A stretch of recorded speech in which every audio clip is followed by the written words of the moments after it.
fatality and near fatality reviews internally. And last year, we did twice as many of those as we did the year before.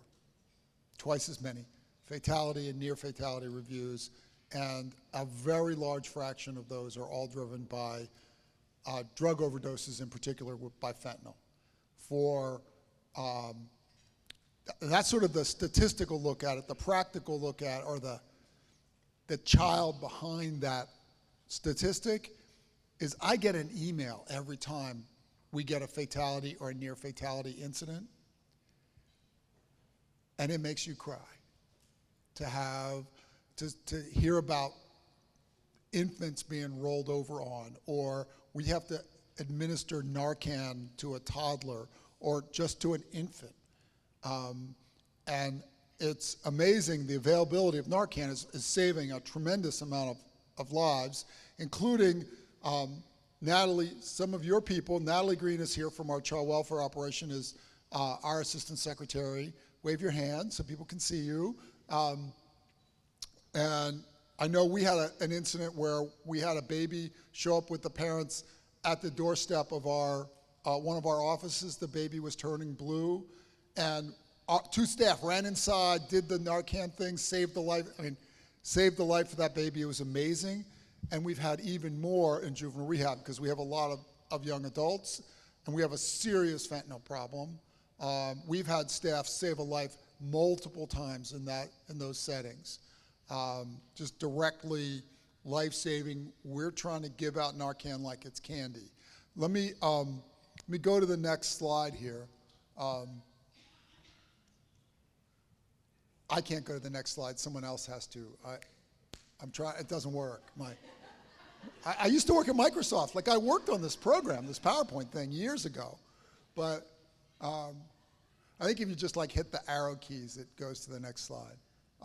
There we go. So this is sort of, you can see the kind of increase of fatalities and near fatalities. And this is looking at our internal accidental ingestion and overdoses. Going from almost nothing to, oh my Lord, as we get towards the death. That's just a lot of fatalities. And this is really focused on the child welfare system, but you should see it as a larger data point in the whole system. Let's go to the next slide. Yeah, we go. This is, okay, I'm gonna give you a warning here. When I look at the fatality data and I look at American Indian, Alaska Native children, the numbers get small, and there's a lot of statistical variation in small populations. So this actually has one slight bit of good news, which is that the total number of entries into out-of-home care, American Indian kids, in this sort of 3-year difference time period here, actually went down a little bit. This bangs around a little bit, this number. So I don't read anything into that. The number that is terrifying to me is the blue part of the bars here, or the orange over there. These are the cases by age of the child where fentanyl is involved, where parental substance use disorder, which is largely fentanyl right now, and it was 68% of infant removals. 68% of the removals of infants, that's that big tall bar at the beginning, is infants. And now it's 70%. And that's just a lot of infants, American Indian kids. It's terrifying to me. Let's go to the next slide. So this is the part where I talk about the problem. Now I get to a little bit, particularly the problem with littles. And then I got bigs that we'll talk about as we get towards the end, which is how I think about the adolescents, the young adults. These are some of the prevention programs that we run where there's an intersection with the tribal communities. Loni, the hummingbird, which was new to me today, I had to go look that up. Tulalip, our running Family Spirit, which is one of our home visiting models that's tribal specific. And many of these are programs that have a strong evidence base of working. Federal government supports them. We get extra money from the feds. We just posted just a week or so ago an one of the endless procurement documents that we post to do more culturally specific and responsive services like positive Indian parenting.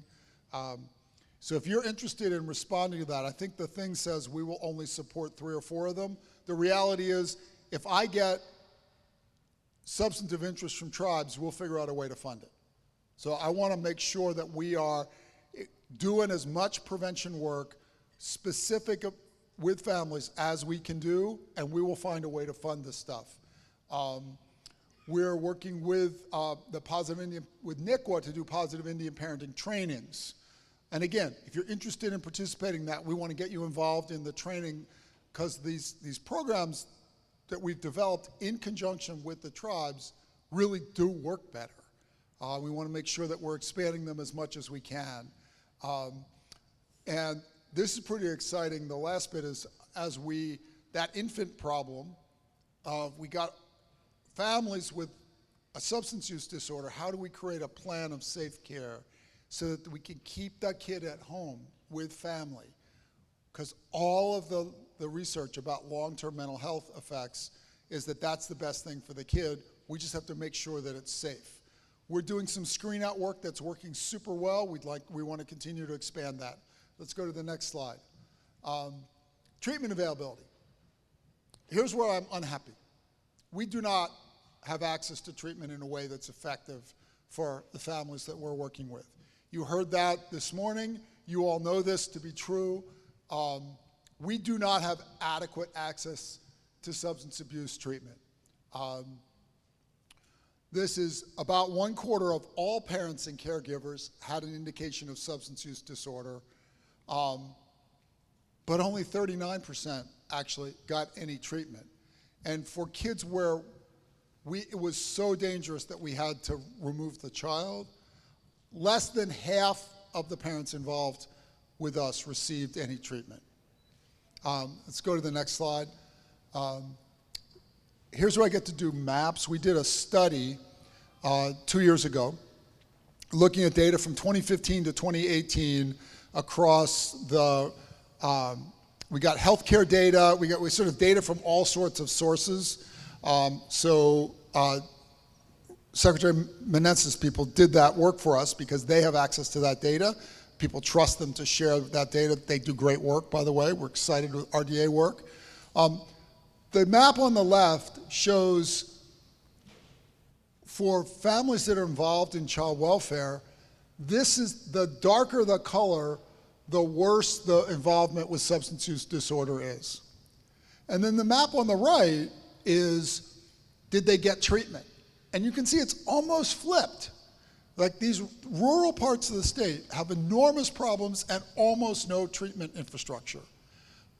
And it's incredibly frustrating to us to try and figure out, how do we get treatment infrastructure, because we have a legal environment. In order to keep kids safe, we have to make sure families can get treatment. And so this is very deeply worrisome for us, and we would like to partner with the tribes, with the healthcare authority, with actually anybody, DOH, federal government. I'll partner with anybody if we can get treatment infrastructure. Let's go to the next slide. Now I'm going to talk a little bit about BIGs. And BIGs are sometimes they're very big. And these are kids that are at the deep end. Good news in the long run is that juvenile violence has declined precipitously since the 90s. It's a third, a quarter, a tenth. It's just so much smaller. It's fallen in half every 10 years since the 90s. Great long-term story. We closed a prison last year because we didn't need it anymore. That's great, because we want to keep kids as close to home as we possibly can. 57% in 2020, this is, Assistant Secretary Upton is here, Felice is here, you can wave your hands. This is right before she took control, so she gets to go all shaggy on you, say, this wasn't me. But in 2020, 57% of the youth we were releasing still had a substance use disorder problem. If we have the kid with us, we should provide them with the medical care they need, and that's treatment. We've made an enormous number of changes since then, which you'll see a little bit, to ensure that every kid in our care is getting the treatment they need. We still got work to do. It's better because we're paying attention to it. American Indian, Alaska Native youth were more likely than any other racial group to be indicated as needing treatment. And then there's like details about like how we actually measure that. And only 23% of the youth of American Indian, Alaska Native youth indicated as needing substance use treatment while with us were actually getting treatment at that time. Now we've made progress on that since then, but this is scary. All of these kids have a substance use disorder problem. And we need to make sure that we're treating, and they're not with us for a long time. They leave and they go home, and we need to make sure that they don't have a sudden overdose right when they get out, which is the highest risk time. Cheryl, you were talking about that this morning. The same thing is true for kids. We want to make sure that their Medicaid treatment is continuous as they leave us, and that we hook them up with a provider, and that if we're putting them someplace, that provider can actually work with their other meds, so that many of the kids with us also have a behavioral health disorder that requires treatment with a controlled substance, and we need to make sure that we can handle behavioral health issues and substance use treatment in the same facility. There's just no treatment for teens. Like, there's just, like, it's bad for adults, it's really bad for teens. You're a 16-year-old and you need opioid treatment, there's like one bed per county, maybe. We need more treatment. I'm just gonna pound the drum on this. Let's go to the next slide. So this is stuff we did. You'll see, Felice, I probably condensed the 16 slides you sent me down into like 2 columns, but we've just added staff that are focused on clinically providing clinical care to kids. This is incredibly important, the treatment work, but when they leave us, they're with us for 9 months. They leave us, we need them to continue that treatment in the community, and we need to integrate them into the community and have the community support that. So let's go to the next. And then this is super exciting. We did a study, we're doing a study now of work that we're doing that uses this sort of intermittent, it's a Skinner technique, but it's like intermittent reinforcement with little gift cards and stuff, incredibly engaging to young people, gets them involved in treatment, it works, and we'd love to figure out how to make it be sort of injected into the broader teen community and get Medicaid money for it rather than just us begging for grants every couple of years. And if you want, Dr. Aarons, you want to raise your hand? She's the expert on this study, and you should bug her, not me, because this is the total sum of what I know about this study, other than that it's totally exciting. And my last slide, the next slide is my last one. Oh, I didn't know. I made one up last night, and it was too late because I already sent it, but it was, this is what I need from you slide. And I titled it, Collaboration Opportunities. There is no slide for it, not one that you can find.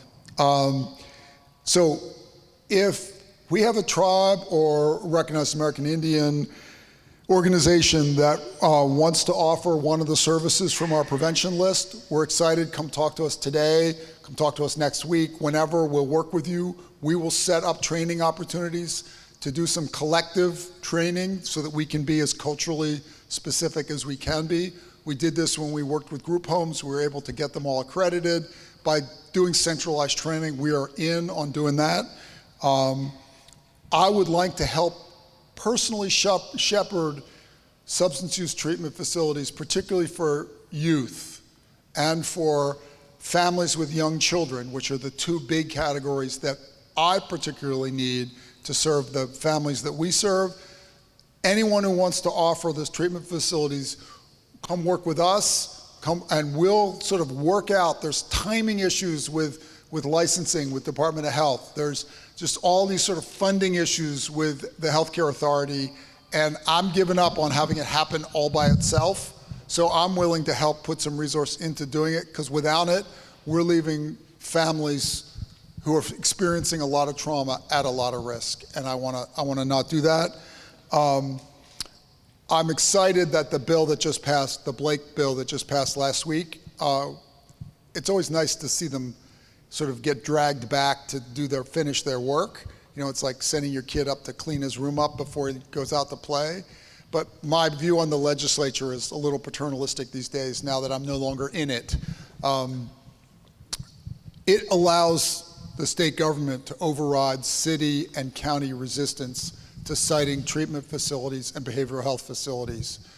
And I'm hoping that we are incredibly aggressive about taking advantage of that.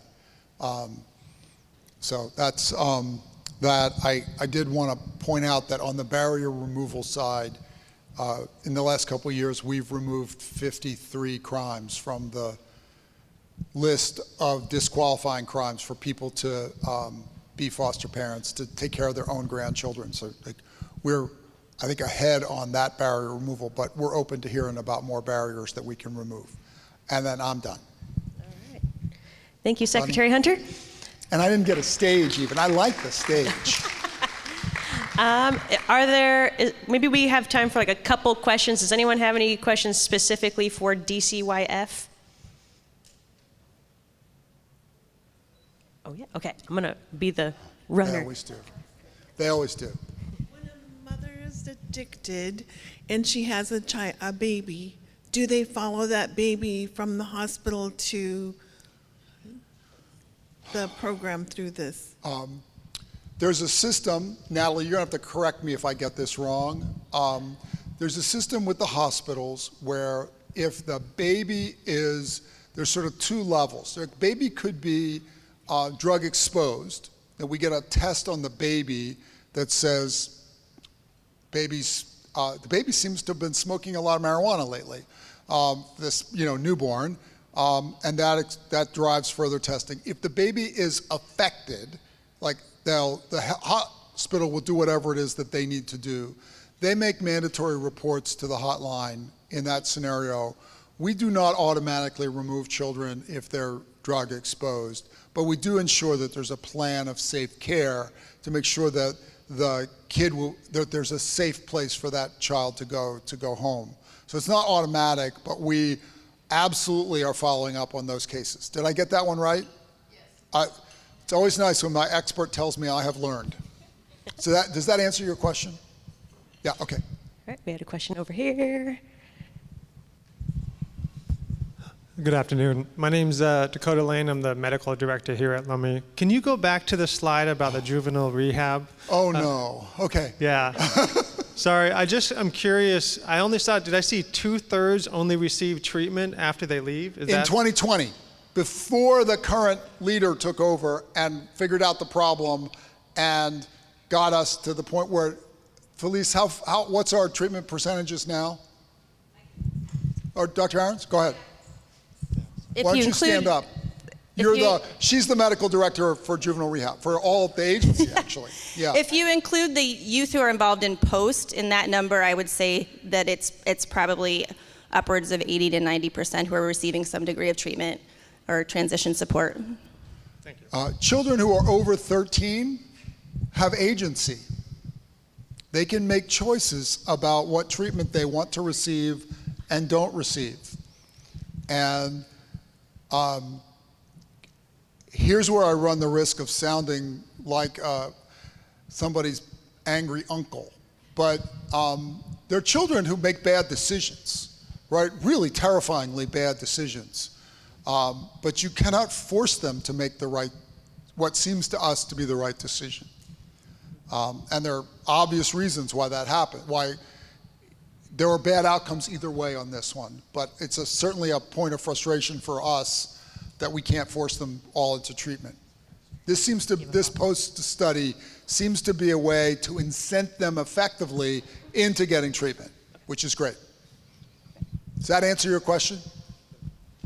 Yeah, for us, our internal data shows that those that are discharged from jail or some sort of treatment 45% of our fatal overdoses occur within 90 days after that. So Yep. I'm glad to hear 90% is receiving treatment. Well, yeah. so, but the scary thing here is, so they get treatment with us in a controlled environment, really controlled environment, even though we still have a problem with drug, like every incarceration facility. We're managing that pretty tightly. Then they go out into the real world where there's no constraints at all. And they've lost their chemical, they've built up a tolerance, they lose the tolerance with the treatment, and then they get exposed by accident and then they die. And it's awful.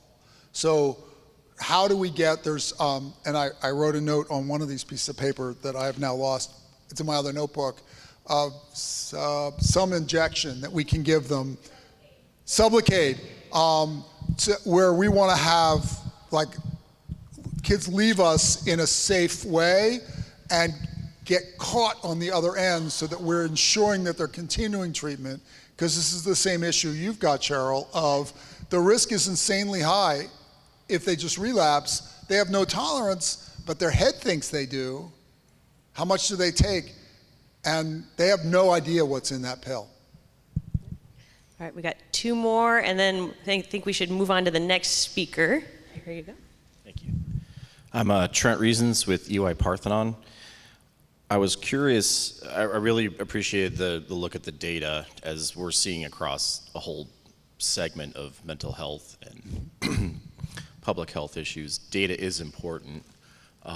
It's not always, a perfect science, but I wanted to understand better how much benchmarking you've done in terms of the state's experience with respect to what you highlighted about city-specific areas and rural regions, and what that looks like across similar states, and if there's any kind of insight with respect to other practices or other leading data that could help indicate what is actually useful, because one of the things you cited, which we see a lot of, is the handoff, right? When you go from very controlled, programmatic, structured medical treatment along with 12-step recovery and other tools, once folks are back in the local community, if there isn't a really solid handoff with support and structure, as you said, I mean, children can make bad decisions, and that there's a higher success rate with some of that structure. So could you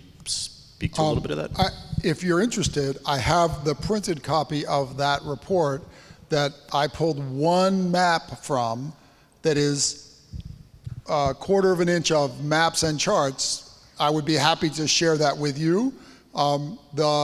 This is an inside the state analysis looking at our Medicaid payment data. So what you're seeing when I said access to treatment is, did they have one incidence of treatment? It's not did they have effective treatment, it's did they have one payment record of treatment, and it's still terrifyingly low. So the conclusion that you can draw from this, whether it's true in other states or not, is that this is a disaster, right? It's a public health disaster, it's a child welfare disaster, it's a tribal existence disaster. We have to fix this as a state. I would love to know the answer to all of your questions. I don't.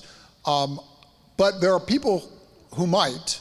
And I would say it's RDA and my Office of Innovation have done a lot of research in this work. And I would love to connect you with the people who can speak authoritatively about the data. And that is not me. It's a little bit me, but this is a 10-minute talk about data, not like a 4-hour talk about data. So. Okay. Thank you, everyone. Thank you, Secretary Hunter. That was our last question. So can we pull up our next presentation? And we'll see who gets to go next. Yeah. It's like Russian roulette. It's like Russian roulette. I thought it was going to go last. Yeah. Oh, okay, yeah. Who? So did either of you have the slide deck? I sent it to you all. I had a couple slides, but I'll just talk about them. Cheryl, you're up next. I'm up next. I think it's good that I follow Ross because of the incarceration and juvenile. A lot of the slides that you saw with Secretary Hunter, but first, I'm Cheryl Strange. I'm the Secretary of the Department of Corrections. I'm going to talk a little bit about Ross's slides, because what you saw around families and parents of children, if you had another slide up there that said, how many of those parents, what setting are those parents in? You would find a fair number of them reside with me in the Department of Corrections. And of course, as a result of that, what you see is some of the family-specific programs we have in order to support families and support those parents going through treatment. I'm going to make an assumption that you were in the earlier group presentation and you saw all of us up there. And so you do understand maybe that I have about 13,000 individuals incarcerated. I want to talk about Blake about that. So prior to COVID, I had 19,000 incarcerated individuals residing in one of our 12 prisons in the Department of Corrections. Blake, turning, drug possession, simple possession, and removing that as a crime, the ripple effect that it had through the Department of Corrections, that and Governor Inslee releasing some lower risk individuals out of the Department of Corrections, resulted in a quarter of the population leaving DOC suddenly. And so if you think about leaving DOC, low-level individuals, lower than, not like, one-time marijuana use locked up for life. We don't have that in our state. We have not. We're 48th in the nation for incarceration, which means we incarcerate much lower than 47 other states. And that's something that we can be proud of in the state of Washington. But we dropped 4,000 people. Think about 4,000 people getting out of prison overnight, literally, without supports, without the opportunity for treatment planning for all the medical staff here, right? With just no continuity of care. You gotta get out of prison, the court said. The Supreme Court says, you're free. So, that impact was significant for us, very significant. You don't have a couple of my data slides up there, but what I will tell you, it's in your packet. And what I really wanted to show you was from 2018, when you look at mortality, you heard Secretary Hunter talk about fatality reviews. Well, the Department of Corrections does those as well. We do those for people who die in prison. And regardless of the cause of death, we do those. We also do those for individuals who are on supervision, community supervision. We have about 13,000 people on community supervision. Those individuals also, if they die while they're in supervision, we do a multidisciplinary team. We have DOC at the table. We have the Healthcare Authority at the table. We have the Department of Health at the table to really help us understand those deaths. And some people just die of natural causes in prison. But nonetheless, what I can tell you, in 2018, we had 10 individuals that died from an opioid overdose, fentanyl. The next year, that was 50% increase. You jump to calendar year 2022, and we had 40 deaths from fentanyl. 40 deaths, up 3 years from 7. Think about that. That is just crazy. Where did those deaths occur? It's in your packet. Those deaths primarily occurred in the community.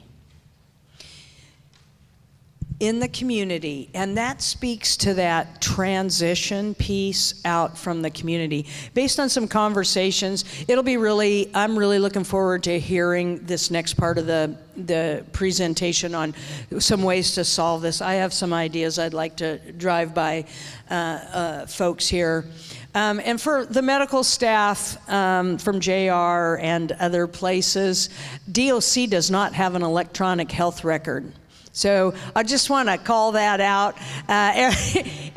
Our data is counted with an abacus. And so it gets a little challenging.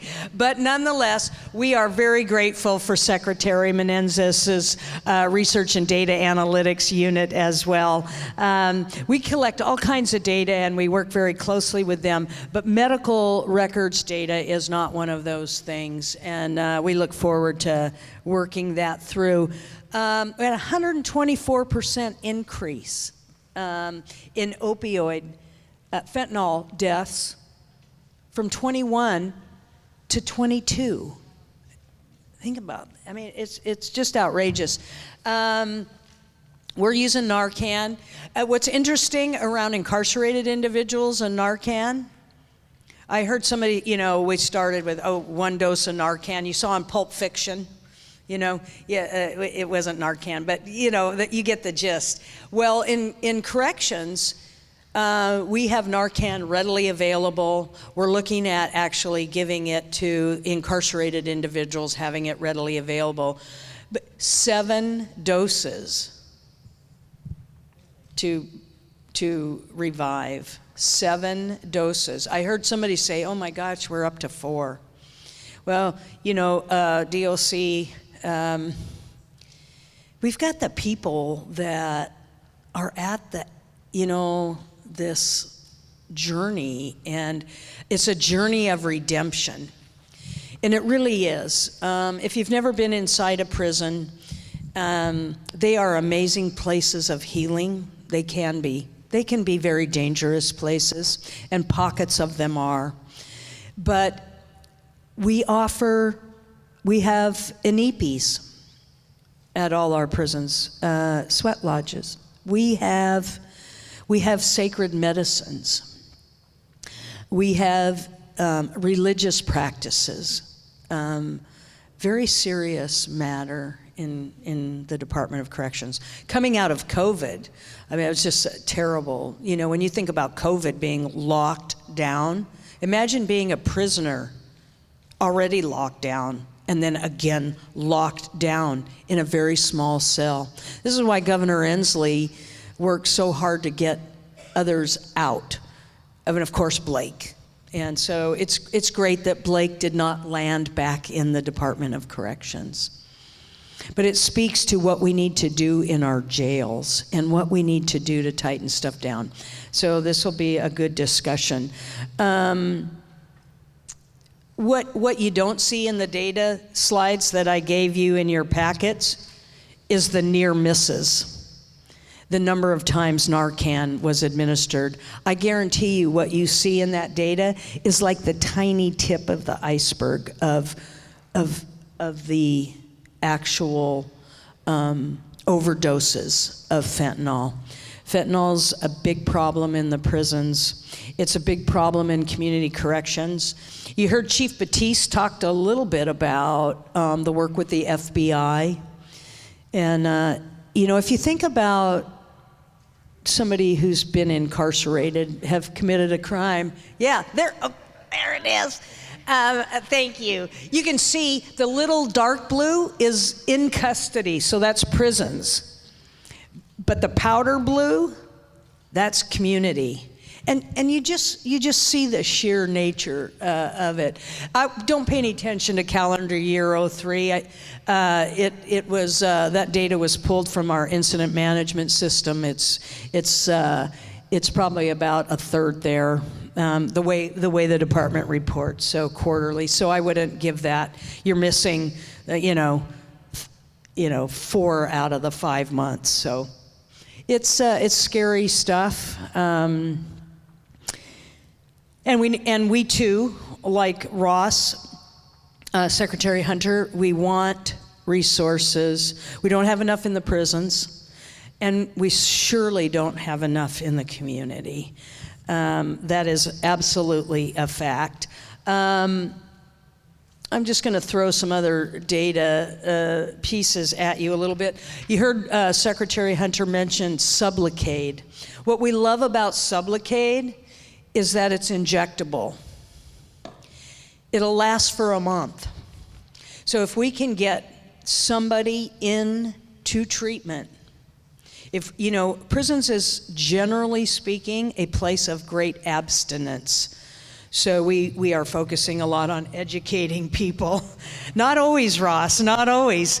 Believe me.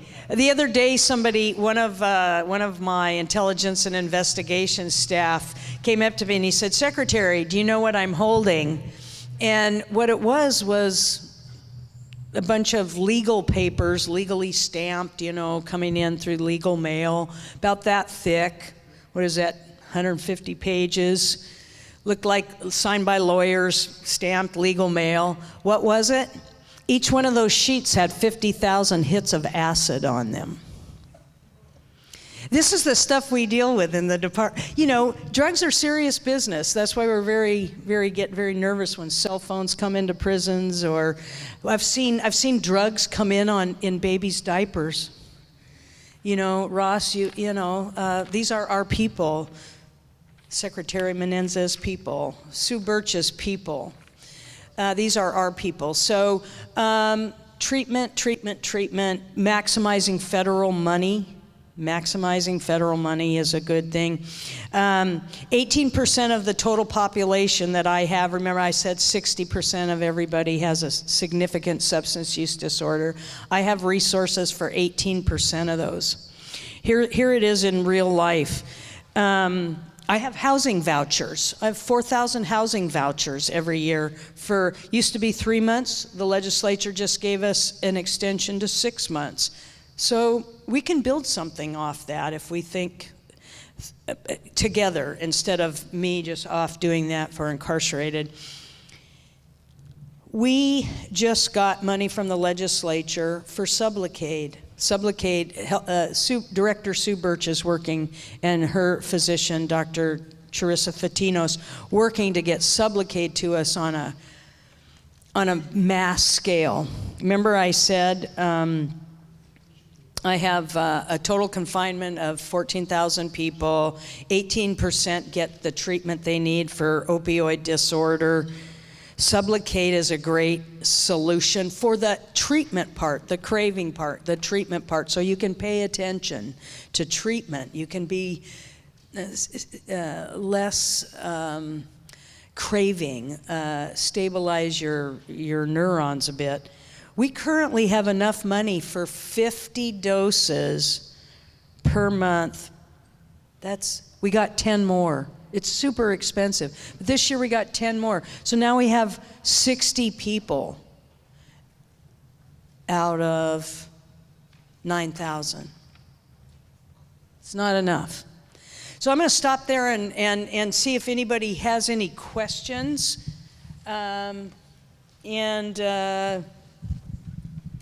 Otherwise, we'll turn it over to whoever gets it next. Is it Secretary Meneses? Wait, got a couple yes, sir.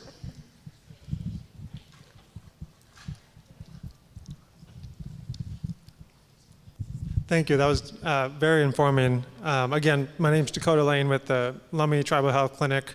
I often experience or see patients trying to get out of jail, and so I really appreciate all of the work you're doing. The question I keep coming up and coming against, right now it costs $1 to $2 per pill for fentanyl on the streets. And it is easier to spend that dollar for that fix to prevent withdrawal than it is to get treatment in a lot of places.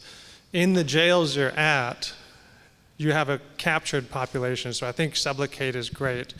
But I'm just, and I work closely, our clinic works closely with the local jails. So in addition to Sublocade, do you guys look at other options? Suboxone, methadone, Absolutely. If it were up to me, I would just flood the streets with Suboxone and Subutex and make it cheaper than fentanyl. Absolutely. And I think that's the economics of what we're up against. Humans go where the path of least resistance is. Yep. So sorry, it's a long conversation, but I just want to know, is there other alternatives? Are you facing the same thing in the jails? Do you make for appointments afterwards so they can get follow-up treatment? Thank you. Yeah, sure. So again, the Department of Corrections does not run the jail system. They're really separate entities, but they have the same access. Part of it is getting a workforce that is able. I can't speak very much to jails. I'll speak to corrections. We use Suboxone like it's candy there. What we get into on the outside with that is the prescribers and the capacity to get in to get it. So yes, we use a lot of Suboxone, and absolutely. In a way, just like the jails, we have a captive audience, and so we can catch detox coming in. We can have that level of care available, and then treatment. But yeah, Suboxone is very inexpensive to use, and it absolutely is good. What we like about Sublocade, though, is, what we're trying to do is push the policy edge to get the kind of like with insulin, to get the price of it way down so that it's a viable alternative, and it's a lot easier. You don't get victimized or beat up for, you get somebody on Suboxone coming out. And if there's any sort of the vulnerability of an incarcerated individual coming out, even on a housing voucher, there's a rough crowd out there in the community, and those drugs get stolen. Those people are assaulted. Even individuals leaving corrections are vulnerable, very vulnerable. And a lot of people don't talk about that, but that is in fact the case. I think there was... Yeah, just one.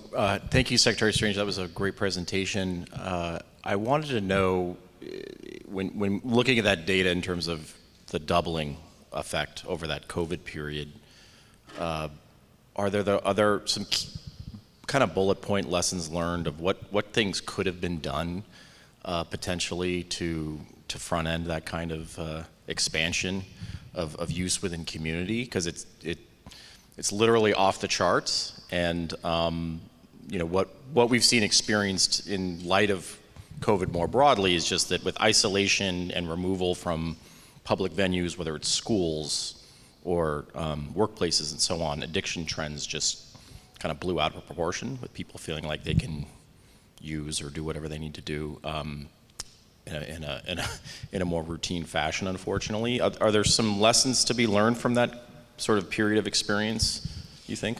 Yeah, I don't... I'll go ahead and try to answer that.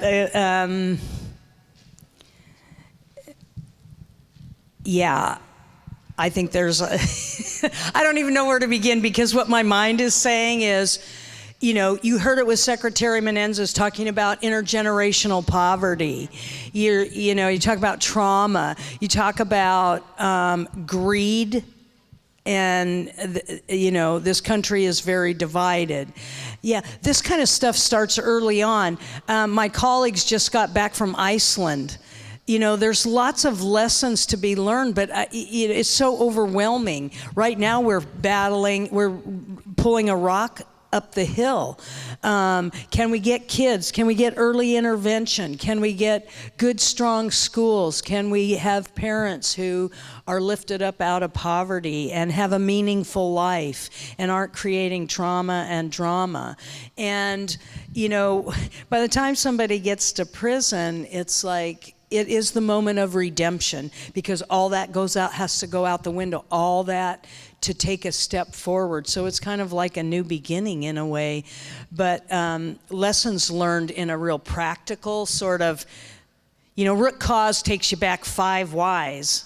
But if you just, you know, if you go back, try to go back even that far and not talk about, you know, the haves and the have-nots in this country, and crime and punishment, and people should be punished if they're mentally ill. You know, people should be punished if they're people of color. If we're not going to go there. I mean, it's so hard to. Many people come to prison. I lost 4,000 people in Blake. A handful of them from COVID, for sure. But that was 25% of the population that I have today, if you think about it that way. And that's just on a drug resentencing charge. I think we should try to avoid prison at all costs. I think the answer is not in spending money. I have a $3 billion biennial budget. Let's turn that money around. Let's put the Department of Corrections out of business. How do you get upstream from all that? And it starts with our kids and meaningful life and getting them away from domestic violence and alcoholism. We can do it. It's been done. Let's not do this again, I guess, is what I would say about that. I'm happy to chat with you anytime about maybe more detail about sort of lessons learned. Right now we're coming out of lessons learned, what COVID has done, and trying to get back to some other things, but meaningful life, being loved, being cared for, that's the lesson learned here.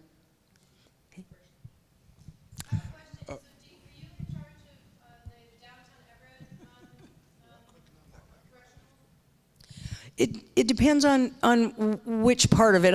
We do have about 86 field offices for State Department of Corrections. You have county corrections and. So just a real quick. Sure. My son was being held there because of his material witness in a murder trial. He was, I'll explain later. Jail. The story is tragic. However, when he got caught in King County. He spent time in jail in King County while they transferred him up for the trial. When he came in, he had a bag of personal effects, and in his personal effects, he had Suboxone. I'm not sure if they gave it to him in the jail. He told me they didn't. He also had medication. He told me that he didn't get to keep taking his medication for his cellulitis and his scabies while he was in the jail. So it all came raging back. Second of all, and I think the most important thing of all is, the education on when people put money on the books, as it were. Mm-hmm. When you have a young adult who's incarcerated and they have an OUD, a serious crisis OUD, and they're in there and they're on Suboxone and it comes in their personal effects, and the people behind the computers aren't logging in it and doing whatever they want to do, and then they're in isolation because they're in protective custody for the witness situation. When they get out, they hand them the money that was handed to them to be on their books to buy snacks and things like that. And so long story short, my son relapsed when he got out of protection custody. He went, with that money I put on the books for his food, 1,000 feet behind the jail to a well-known drug house. Yep. And relapsed. So those kinds of policies need to change, because I would still have my son with me right now if that didn't happen. I'm so sorry. Yeah, so that is, the jail, that was not the state, it doesn't matter, because that was a correctional facility, and whether it's run by the county or run by the state, it doesn't really matter. And I'm sorry about the loss of your son.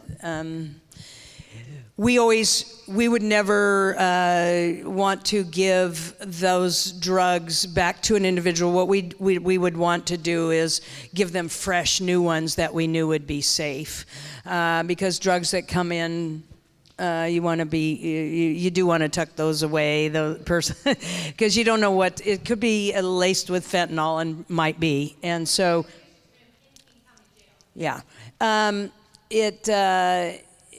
What we need, and what everybody's working on, is access to medication for initial treatment, detox, meds, then any kind of other cognitive behavioral transition supports that to rebuild the spirit is important. But it's messed up. It's all messed up. But I'm sorry. Okay. Yeah, excellent. Whether it's the jail or prison, prison tends to hang on to people a bit longer, sometimes for life. Jail is less than a year or less. But short, there are things that need to happen. And we're running out. So Candace and I are the aunties in this room. So if we could please pause. We are watching for when hands go up, and we'll bring the microphone so that everybody can hear in the room. We do have the last two for this section in the back. Please, if you do have questions, comments, write them down, because we're going to collect them as the day rolls through, and we still have one more secretary to speak. Go ahead, in the back. Appreciate your presentation. Daniel Felizardo, Behavioral Health Director at Nisqually. We recently were contacted by a couple trial members who were in the Department of Corrections. They sent us letters, and it got our team thinking, thinking about reentry, how could we identify tribal members who are in the Department of Corrections system?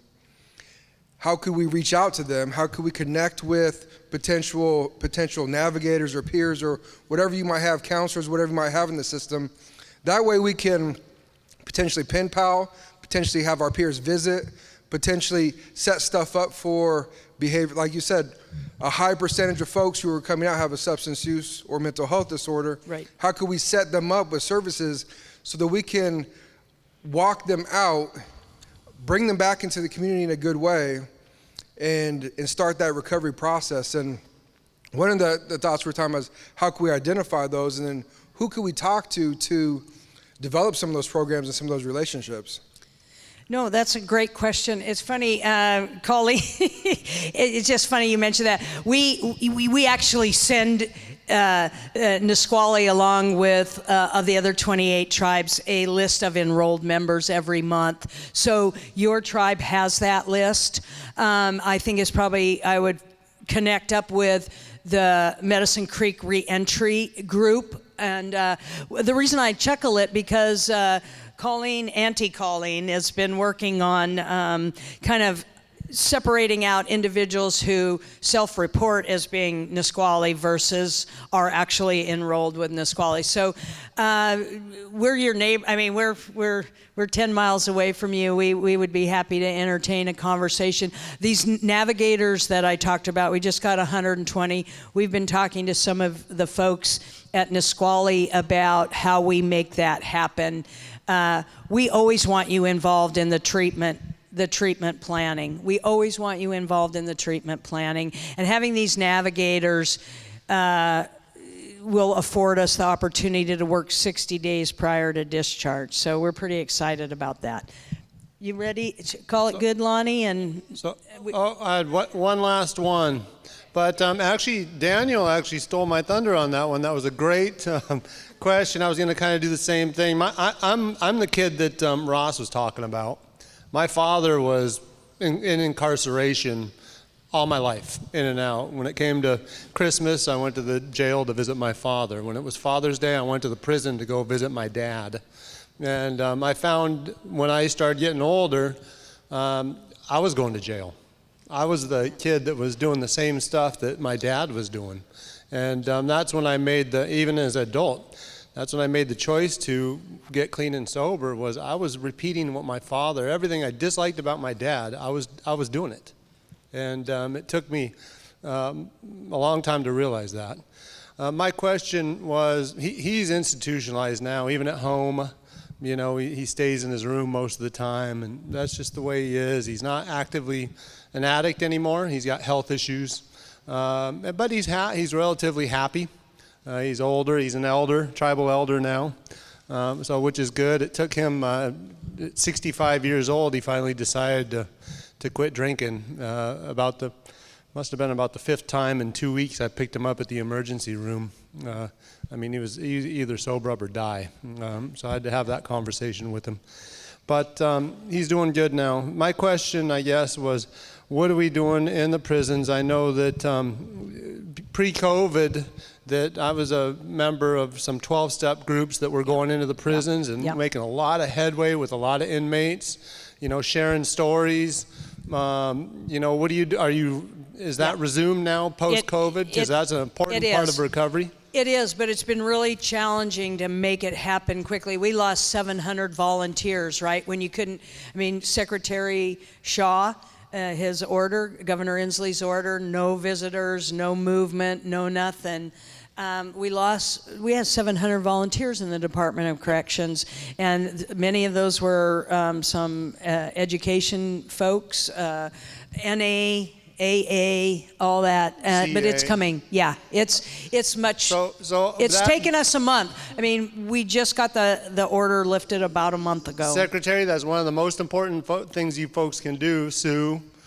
Secretary Strange, is get those 12-step programs implemented back into the prison system, because they made a huge difference in there. They did. The next thing I would like to say quickly, I know we're on a time schedule, is like Daniel said, what kind of mental health, SUD health, behavioral health aids are we getting in the prisons to help these inmates?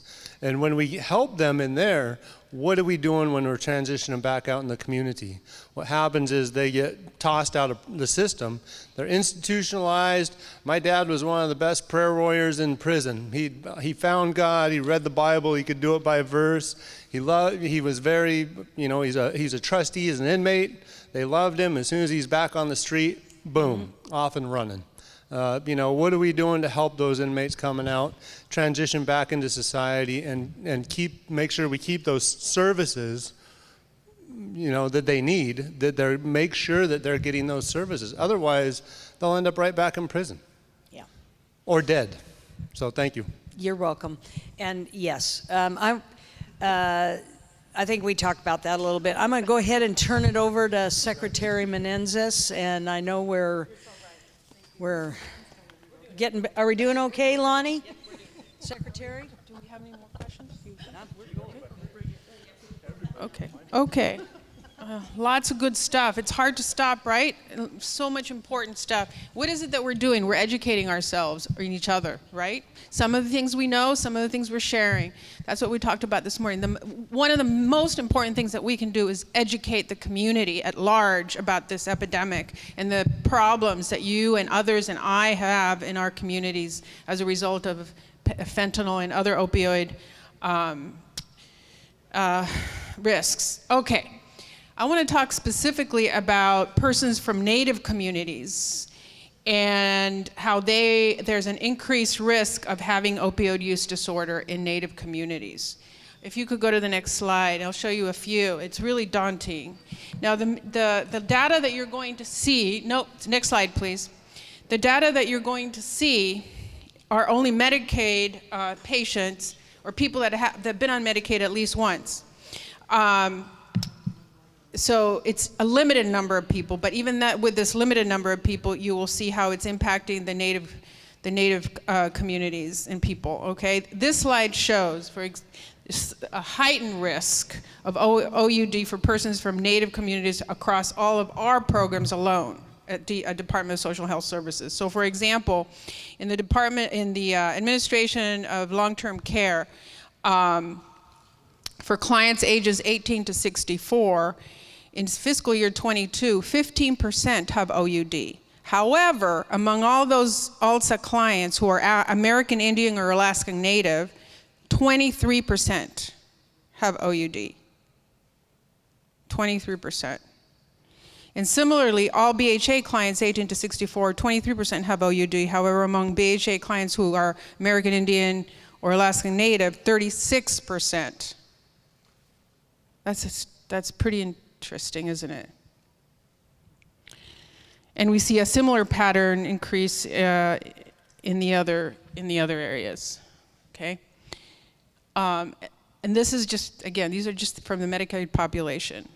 Can you go to the next slide, please? Similarly here, persons with OUD are more likely to be homeless. For example, among all ESA clients, again, 18 to 64, 20% experience homelessness at some time during the fiscal year 22.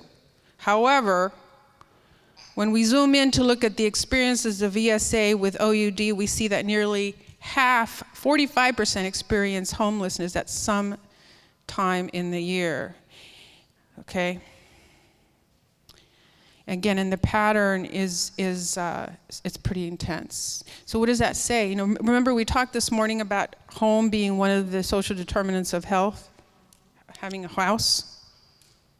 This is proof. If you don't have a house, you're more likely to have OUD. Okay. If you go to the next slide, or place to live, I should say. Persons with OUD are more likely to be arrested. Cheryl Strange just talked about that. And so have some of our colleagues today. OUD increases risk of criminal legal system involvement.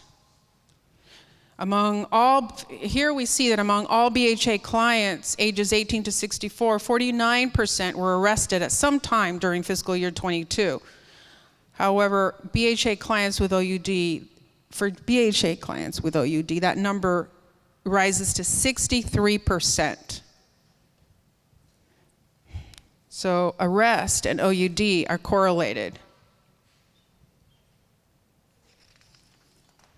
And if you go to the next slide, OUD prevalence is double the statewide rate of American Indian and Alaskan Native communities. Among American Indian and Alaskan Native Medicaid beneficiaries 18 to 64 and 22, 15% were diagnosed with OUD. This is more than double the overall SUD prevalence rate of 7% among Medicaid beneficiaries 18 to 64. Okay. Those stats just come from our DSHS database that my colleagues talked about this afternoon. But if you go to the next slide, I want to show you one that comes from the CDC. National drug-involved overdose deaths. Oh, that's a different one. Go to the next one, please. Yeah. Number among all ages by gender. So you can see between 1999 and 2021, the increase. And if you notice, the males are the orange, or the top line, yellow, and the females are the bottom. But the overall increases. So it's more predominant among males than it is females. This is national data, not just state of Washington. And if you go up, please, to the next slide. National drug-involved overdose deaths. Okay, this shows you, this to me is what we've been talking about all day. The line in gray is the synthetic opioids other than methadone. That means primarily fentanyl. You see the increase. And that's 21. And if we had the 23 data, it would be even higher.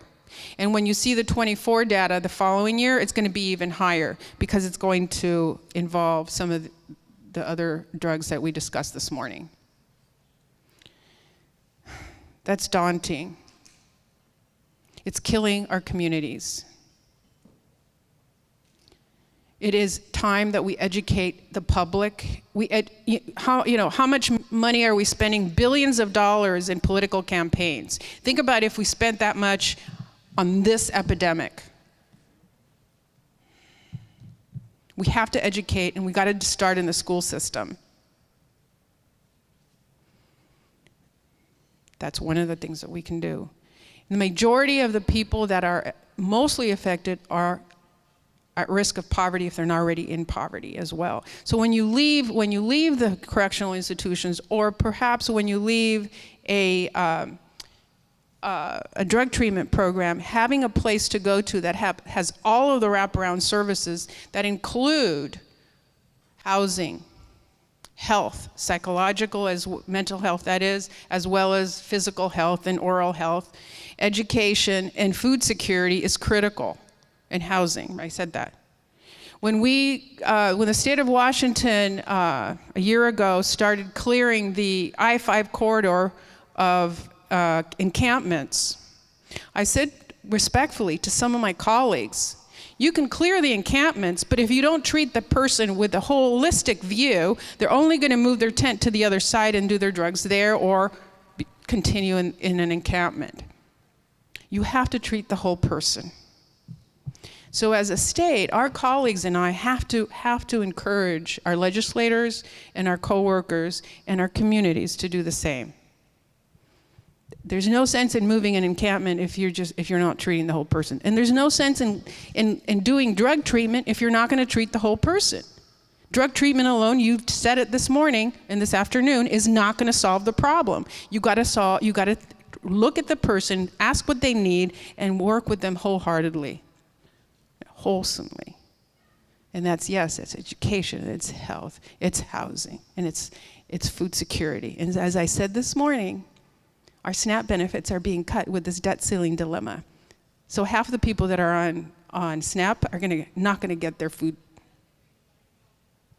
That's going to increase poverty.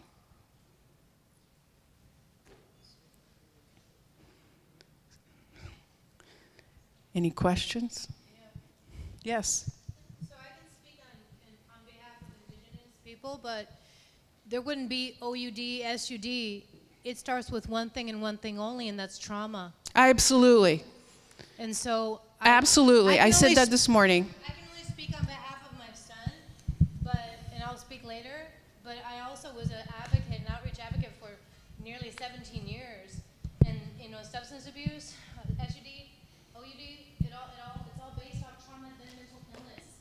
That's the key. You got to find out what's hurting in them, who hurt them, how did they hurt them, and then the mental health disorders that come with it that cause them to go use pot, alcohol, cocaine, benzies, fentanyl, meth, you name it. They wouldn't use any of that stuff if they weren't broken. There's something wrong with them internally. So well, there's not. Even if they're not homeless, they'll use right in the home. I understand, and I completely agree with you. And that trauma goes back a long time, and it's repeated over and over, intergenerational, until we deal with it and break that cycle. And it's not just up to that family to break that cycle. It's about community. It's about breaking the institutional racisms and the effects of that have come from our ancestors and back. We are facing today the effects of trauma caused to people before us and trauma caused to people right now. That, my dear, is the root cause. You are correct. I agree with you 100%. I 100%.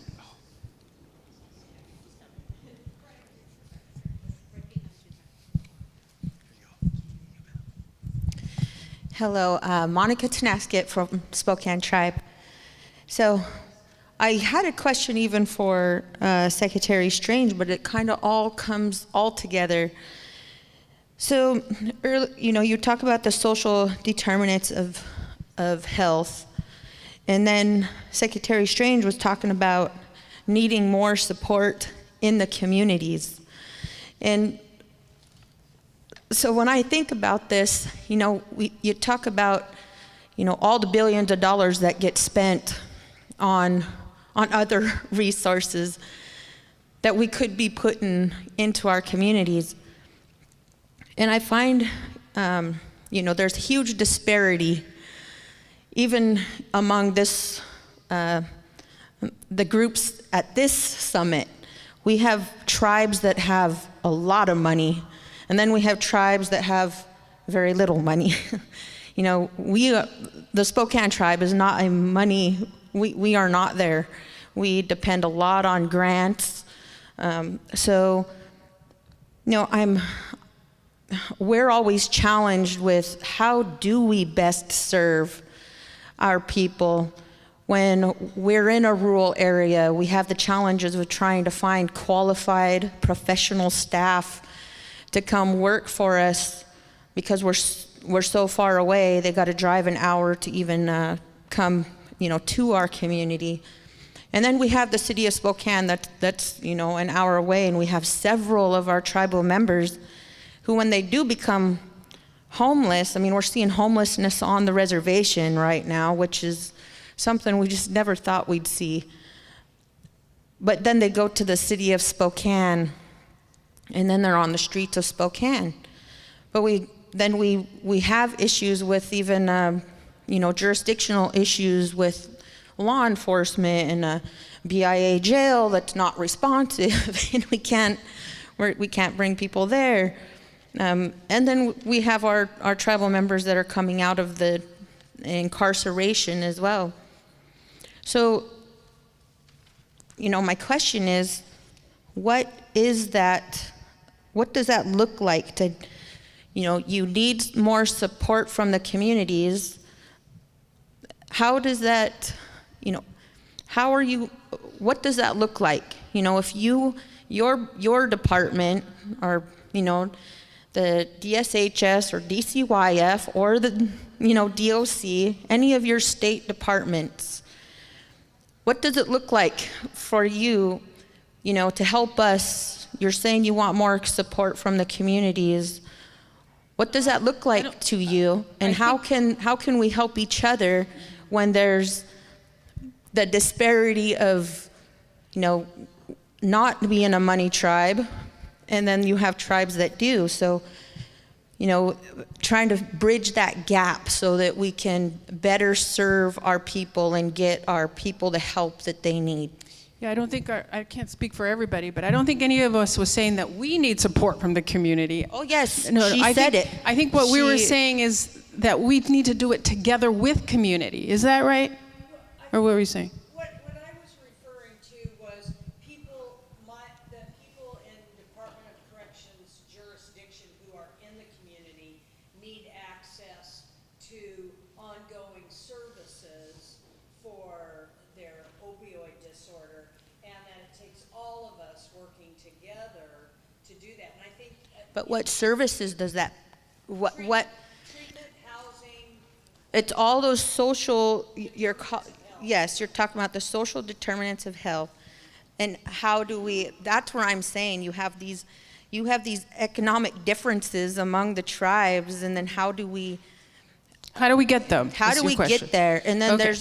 there's even the way that we are addressing, attacking the addiction. We have behavioral health counselors that still sit in an office all day thinking that they're waiting for people to come see them. And that's just not how the drugs. I have my own family members. My brother's totally lost. I've lost a couple cousins in the last in the last year. Their brains are wired totally different now from the drugs that they're taking. They don't even know that they need the help. So we can't expect people you can't sit in an office and think, I've went through the same process trying to get family members help, and then I'm told by the counselors, well, you can't help them if they don't want help. Well, they don't even know that they want help. So I feel like we've got to change those dynamics of how we give, how we we reach our people so that they know that they need help, or that we can somehow get a hold of them. But then how we work with the agencies, all of your agencies, so that we know what can we do, to help you, how do we help each other, and bridging that gap so that we can get these services offered and where we're really making the impact. That is why I'm at this summit, is because I want to find how we do this piece. Yes. So thank you. You are totally reading our minds for the work session piece of this. Beautiful. Yes. So we're almost there, because I want to talk about those solutions too. So do any of our secretaries want to quickly add onto that, or are we okay for now? Okay. All right. You're back. Okay. Oh, okay. All right. This is really awesome. Let's see. Checking on my aunties here. We're doing okay on time? I think we're doing okay. Okay. So there are a couple of things that I'm just going to speak to on tribal programs. I'm not going to go into it at length because they should be in your packets. For our media team, can you pull up something that sounds like, or is titled JST Healing Clinic Grandfather Story?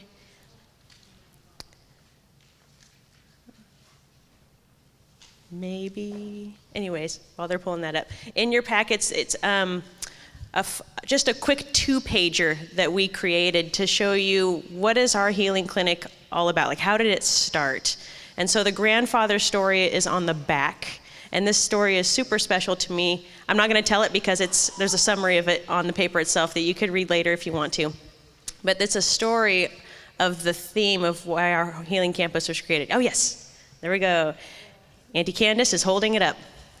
It's got a beautiful picture of the Dungeness River on the back. But this is rooting our programs in culture. And I know that we have 7 tribal OUD programs across Washington State, and I know that's just the very beginning. So there's another piece of paper in your packet as well. Oh, there we go, hey, Jamestown Healing Clinic. And in fact, we have, I'm gonna point you out, Cindy, our Deputy Director of Health is raising her hand back there. That's Cindy Lowe. And I actually have a couple of, what do you call these? Pamphlets on our clinic and what kind of services we provide.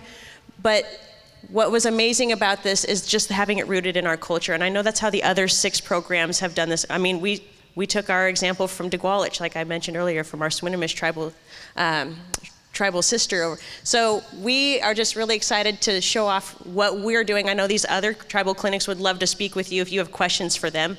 The other piece of paper in your packet that I provided is getting into promising practices, evidence-based practices, and then practices that we're still wanting to study and get to evidence-based and promising practice, best practice. And I don't have to walk you through it all, but there's like a list of tribal programs that you can walk through, research on your own. There's a lot of great links from both Washington State and Oregon State, Northwest Portland Area Indian Health Board, American Indian Health Commission. There's so many folks who have been working on putting tribal program best practices together so that we can all do them on our reservations. So that's all I will say on my piece, because I don't think anyone wants to listen to me talk. We have lots of brilliant minds in here, and I want to get to the discussion. So can we do this real quick, though? Can we take like a 3-minute break and just, I don't know if you need to like wiggle around, use the restroom real quick, grab a drink of water. I know we listened to a lot of data, which has been great, because that's going to be the base for our discussion, but I want to make sure we are feeling good for the next portion, where we roll up our sleeves and listen to personal testimony. All right, I'm going to time us, because I know me, 3 minutes doesn't seem like very long. All right, I started the timer, everyone. 3 minutes. We're going to start tapping into all the brilliance that is inside this room. We have 4 focus questions that Aaron Spark mentioned at the beginning of our summit this morning. They are now on the screen in front of you. And I believe our folks online can see it too. Yes, I get a thumbs up. So what we would like to do is have at your tables, if you want to combine tables, because there might only be a couple of you, or you can just stay as two, as a pair. There are markers and papers in front of you at your table. We want to hear your ideas. We want to hear recommendations that you would have for the governor, for the state, gosh, maybe even for the feds, for tribal leaders. So if you could indicate on your piece of paper, we want to do, let's see, Colleen, one idea per piece of paper. Okay, and then I'm going to have Auntie Colleen come up here in a moment and describe what we're going to do with your pieces of paper. But if you could indicate on your paper if it's question 1, 2, 3, or 4, so that we can group those accordingly on this visual that we're going to be creating to present tomorrow. And I will be taking lead on presenting this tomorrow, so nobody has to worry about presenting anything. What we are doing is presenting your ideas. So, Colleen, can I totally call on you here to describe the visual that we're making for tomorrow? Certainly. Thank you very much. And thank you all for your kind attention. And now's we want to hear this room roar, because we want to hear the ideas coming from your minds, from your heart, through your hands and onto those sheets of paper. As you remember countless times this morning, being challenged to be your voice, and also be the voices of all of those that don't have a voice, or they feel they don't. Because collectively, we're going to have the solutions. Collectively, we're going to have the ideas. And it may be where we have to take part from one area and part from another area to create a whole solution. And that's what happens when we collaborate. You heard the Secretary's panel talking about how they go across administrations. We know that tribal governments go across administrations and intertribally work together, and that's how we have been the lead in so many areas across the country. The Northwest has always had that lead, in Washington in particular. So we have that opportunity once again. So the visual that we're going to do, out of respect for being on the west side of the state, because those that don't know me, I'm from the plateau side of the state, and I always was the Jiminy Cricket that reminded everyone, we have two sides of the state. We have the coastal side, we have the plateau culture. And so, in respect for my good friend and colleague here, I made a button blanket. So tomorrow, we're going to really rock the show, because we're going to take your ideas and we're going to combine them, because there are going to be threads and there are going to be themes that come through each of your ideas. And we're going to put those on that button blanket, not only for the morning presentation to the whole assembly, but then as we work through with the governor for how are we going to bring these ideas to fruition. Maybe it does take having a conversation with our federal partners. How many in the room know that there's many times where that's been that barrier or obstacle? And how many of you have been part of the conversation that moved us to success? It may have taken us years, but sometimes it does take you years. We don't have years. We've got moments. We need to capture those in the next couple of hours here. So that's why Loni thought it would be a great idea to use our time wisely. Each of you came with an idea in your heart. Each of you came with somebody that you knew in your community that was impacted, and you didn't want to have that memory happen again. So take these 4 questions, identify on your sheets of paper which one it addresses. Is it a barrier or a challenge, or is it an idea or a solution? And then that way we will take those and make the collective statements for our visual tomorrow morning, where Loni and the secretaries will be rocking the show. Any questions? So Loni, I'll let you say how much time for this part, and then we would like to have just some recaps from each of the tables as we move through the afternoon. Thank you. Thank you, Colleen. So we technically have from now, so it's 3:17 until 5 o'clock. So we can take that time. If we get done early, I guess we'll decide what we're going to do after that. But you don't have to go in order. If you're like, question 4 speaks to me first, start with question 4. But we would love to have your ideas for every one of those questions. All right, and we'll make sure that we're kind of walking around if you guys need clarification or anything. Let's get to work. Let's do it. All right, everyone, we're going to get into some report out here for the next 15 minutes. We want to get you out of here by 4:30. Is everyone cool with that? Yes. Woohoo. All right, well, since I have the microphone, I guess we'll go first over here. All right, so we talked, I'm sure the same as every other table, we talked about a lot of things that needed to change, but our number one concern that took a lot of our time is getting rid of the OTP rules, because the rules as they are right now actually cause barriers for getting people into treatment and accessing the medication on a quick time frame. So I guess, like for an example, intake process takes about 4 hours. And this is the GIPRA, right? The GIPRA intake from SAMHSA? Yeah. So who's going to stick around for 4 hours, to wait for medication? Well, plus a medical exam after that. You don't even know if you're getting. Oh, yeah, and then you don't even know if you're getting medication. So that's just the intake. Are they going to actually come back the next day? We don't know, and likely not. So we want to be able to see some sort of solution where tribes can get an exemption, a waiver to these rules so that we can do these intakes quicker. With Jamestown, we were thinking, well, gosh, if we were able to have our own free reign on this, we'd probably get people in and out and hopefully medicated, in 20 minutes? We were thinking, 20 to 30 minutes. So that's something that we would love to see. And then another area of concern is prevention for youth. So we were talking about ideas on how do we create low or no barrier activities for kids? How do we get them busy into healthy activities? We shouldn't be having our youth pay hundreds of dollars to get into a sports or interest club. So how do we figure that out? And then another area of concern, as I'm looking through my papers, there are going to be issues that are just outside of the scope of tribes. Or even just the state by themselves. So like trauma and homelessness, that's beyond one group's scope, so we have to partner on that together. Our facilities, native and non-native, should be welcoming. That could mean well-decorated, it can mean homey feeling, well-painted, upkeep, maintenance, because these people should feel special when they're coming in to get their treatment. They should feel welcomed. It's all in the way that they're treated, and treatment of people includes visually attractive spaces, and it should be reflective of their community.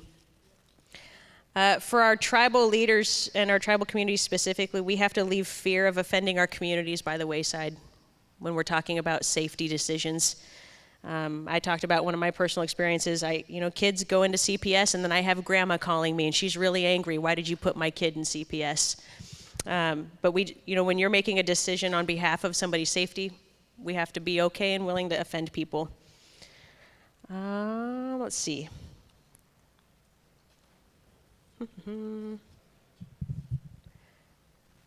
Maybe one solution could be declaring a public health emergency like we did with COVID. When that public health emergency was declared, tribes got a lot of flexibility, and it actually created a pretty great state-tribal relationship. So can we do that again? That's another idea. So we don't want the rules to stop us from operating well. We don't want the rules to stop any OTP clinic, native and non-native, from opening in a timely manner. So for example, trying to get our licenses and such through took us an extra year before we could operate, and that was really frustrating. Yeah. Oh, they did? Okay, so we're a step closer. Yes, thank you for telling us that, so that's good. Come on, Governor. All right, we're gonna bring that up. Let's see. There's lots more details from our group on how we can suspend or waive the rules for tribes in an OTP, so I won't take up much more time on that. There is some question from our table about authority that the ledge has to change rules versus what the agency can do without legislative approval. So we can ask those questions at a later time, but we discussed those as well. All right, next. Uh-oh, should I go this way or should I go this way? Okay. They pointed over here first.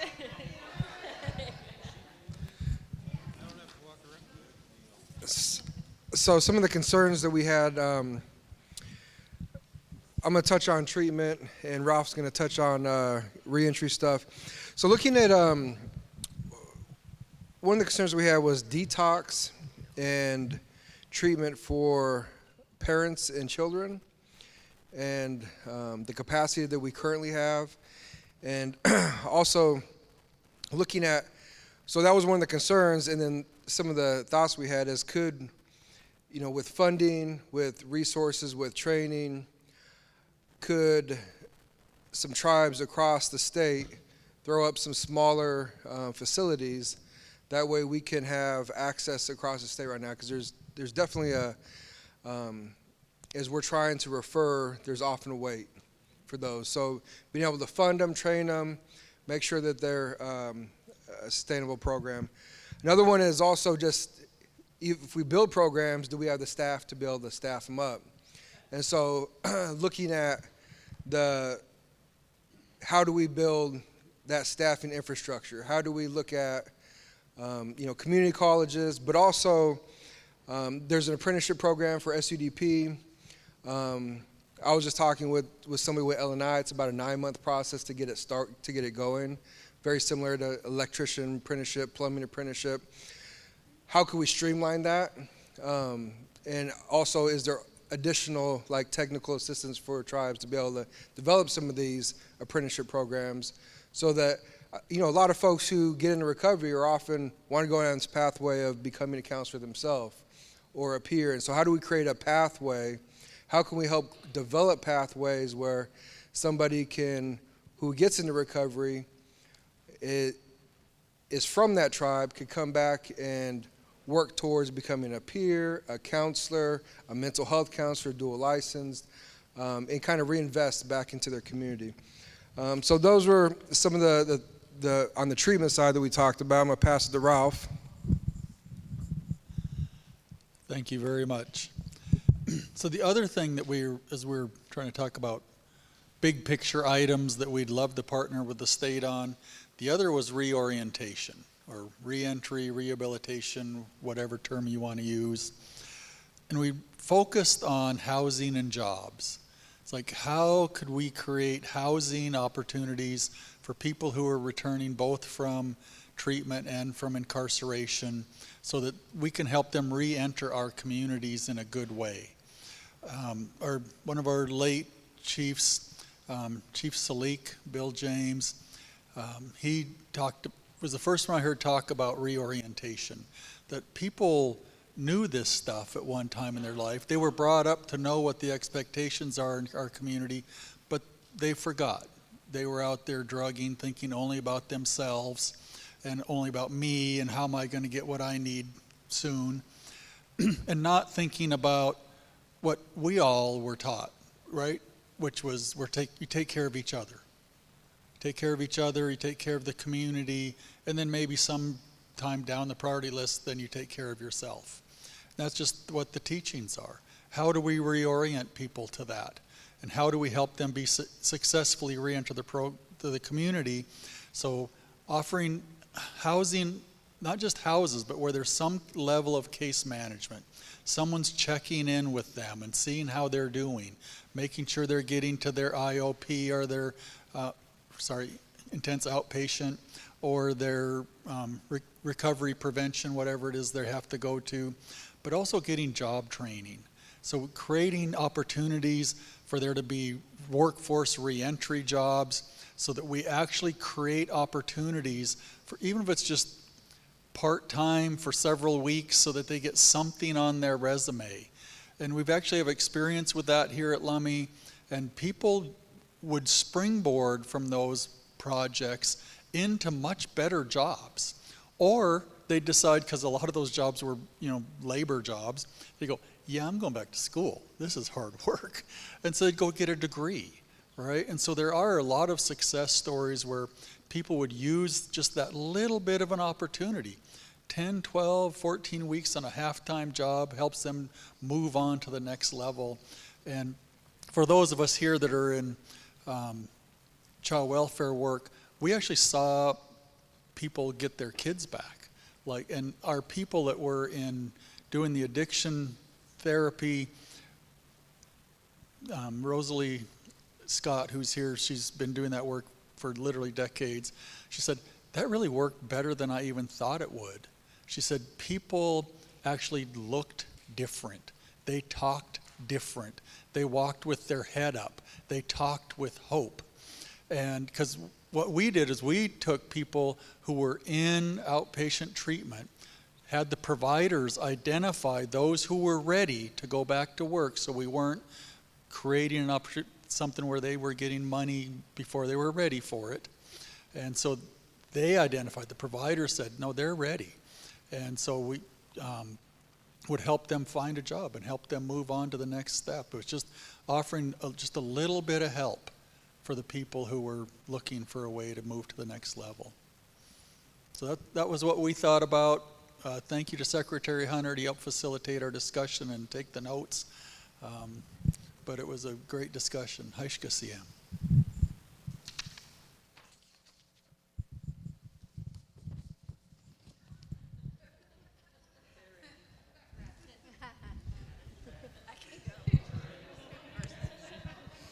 Ours is pretty easy because I'm pretty much just going to repeat what that table said and what that table said. Pretty much the same thing.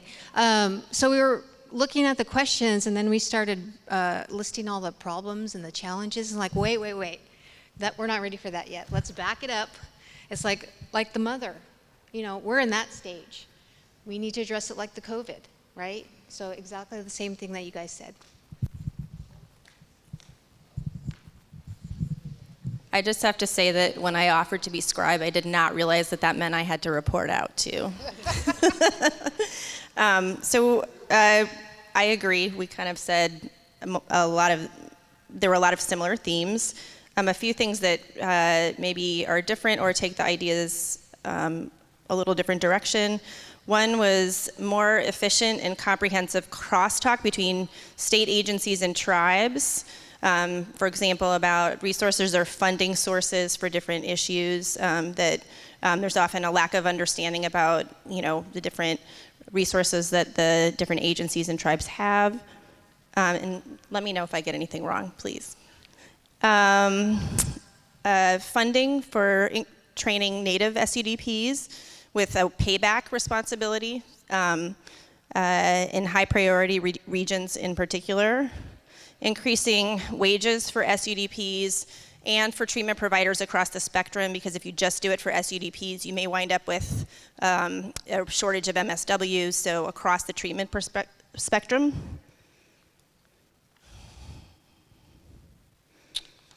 And decreasing legal barriers to information sharing at the federal level, CFR 42, and then perhaps the state EHR. To coordinate across agencies and with tribal EHRs. Anything else? That was.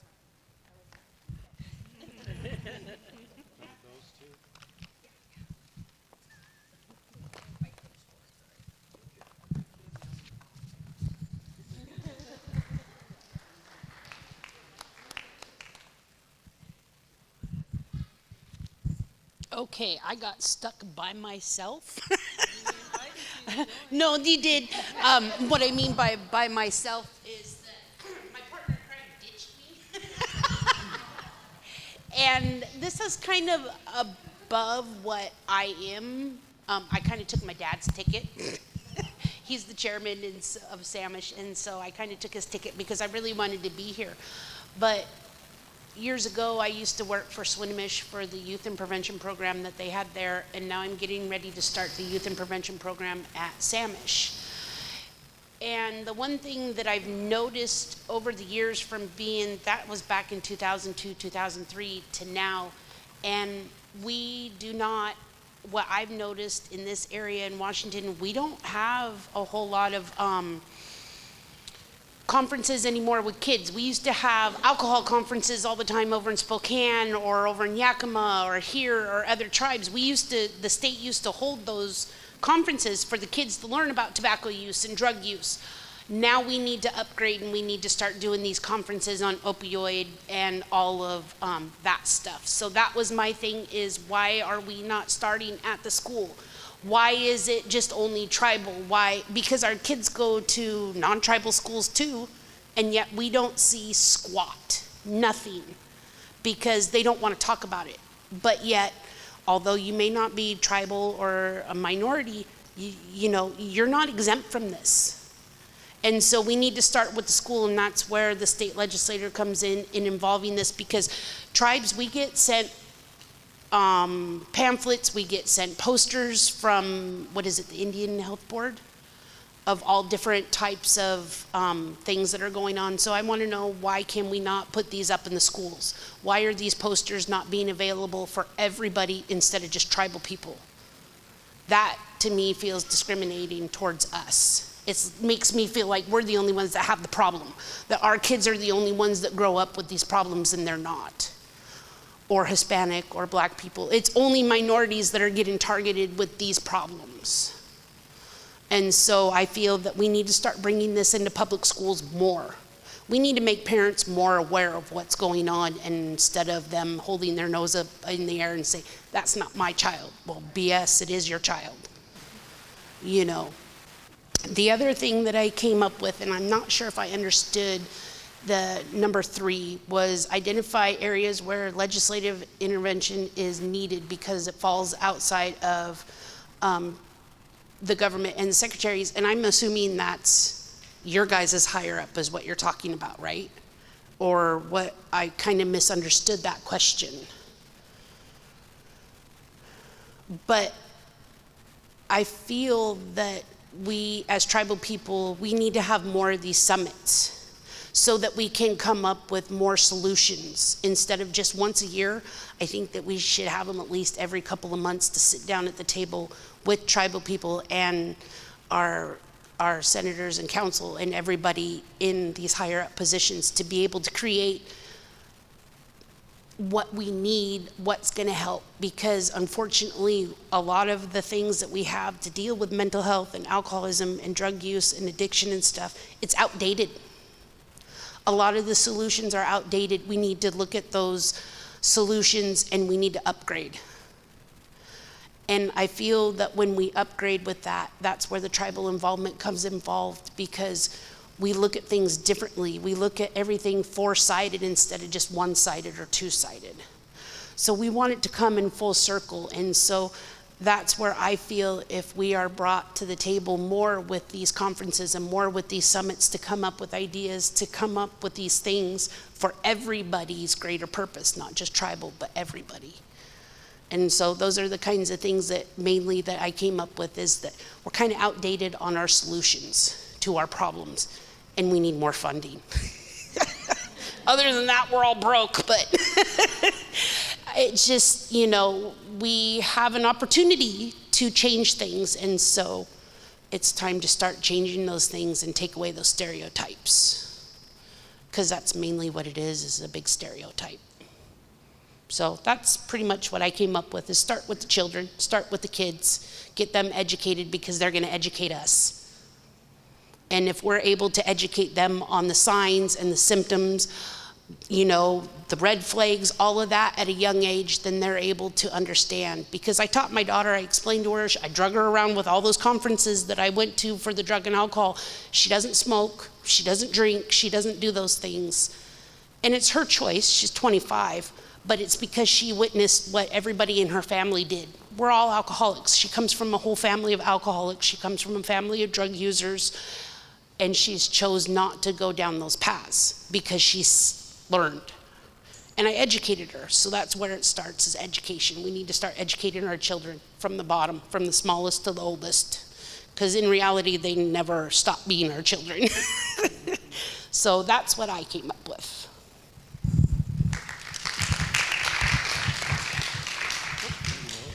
Oh, yeah.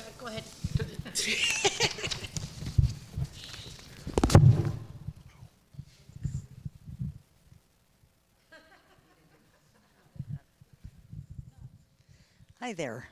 Okay, there were 3 in our group. We lost a member. For focus area number 1, what we came up with, we were able to talk about 3 things. One is, in terms of concerns, areas of concerns that can change within our own, is the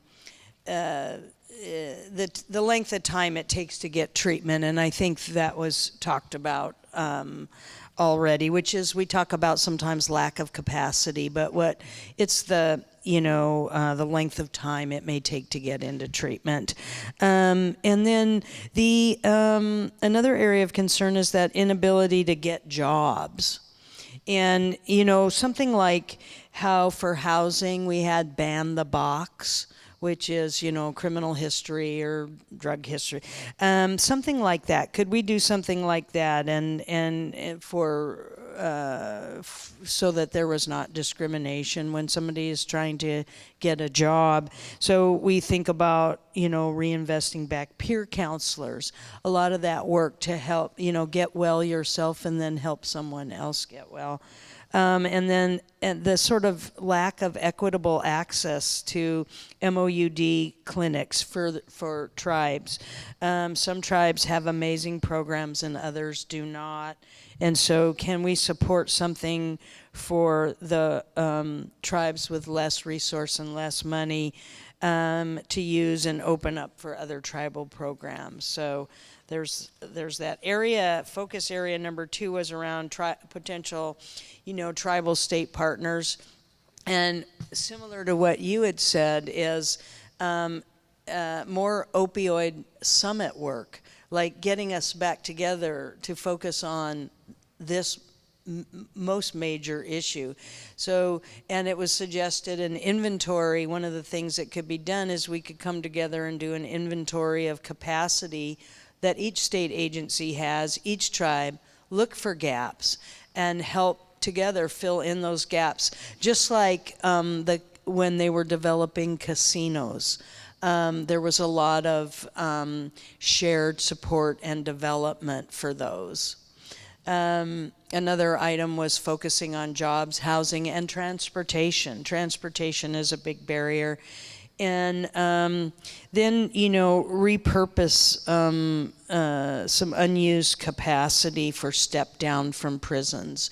We've had a lot of discharges from prisons, and could we use those differently, for the work we already do with the Healthcare Authority and DSHS to get use that for, if you have a significant substance use disorder, could you go into a work release instead of for 3 months? We control that. Can we do it for 12 months, and 6 months is treatment, and then the next 6 months is work release, and they come out with a housing voucher. So that gives like 18 months of support, significant support. For focus area number 3, which was legislative, it's there was talk of giving consent back to parents when dealing with an opioid addicted child, whether they were young or older. Sometimes there's some discrepancy between the healthcare system and the parents, and how to be better at letting parents help guide the treatment for their young Native children. And somebody talked about a civil commitment or something like that to protect individuals from themselves as they cannot take care of themselves. We know that we need to be protective with those. So that was our group. Tim, here's the papers. Thank you.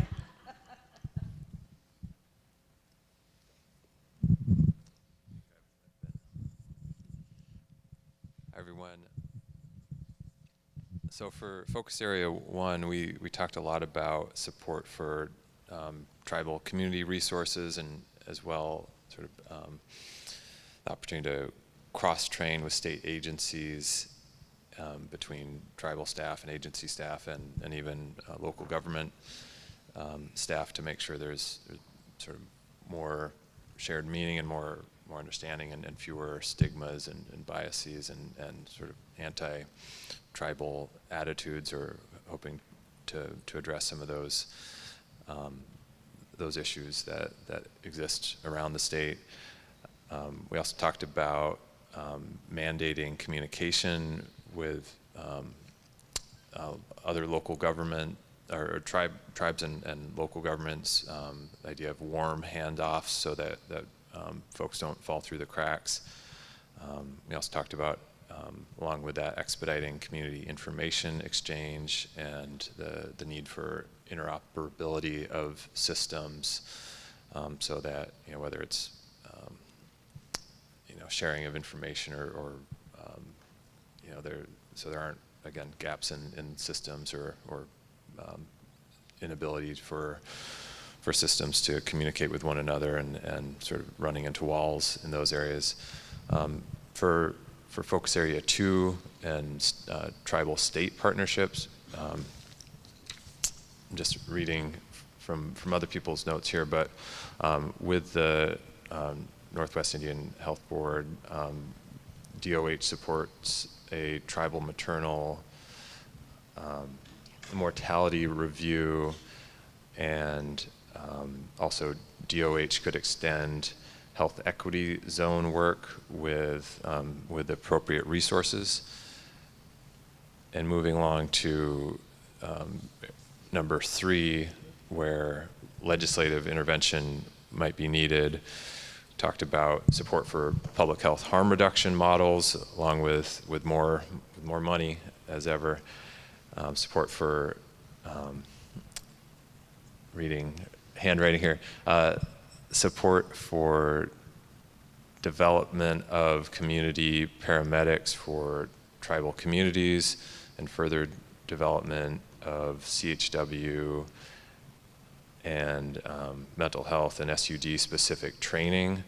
I think this is, again, along with community paramedic type resources. We also talked about state funding for crisis stabilization centers in community, as well as allowing residential treatment facilities to treat parents and children and sort of extended family together. Paying for more than, and also separately, paying for more than one person to be eligible for treatment. I think that payment issue is a big barrier. And then finally, we talked more about, as we're breaking down institutional and systemic change, we need more information sharing across all health sectors. So again, folks don't fall through the cracks, and you know, we have more streamlined interactions across systems.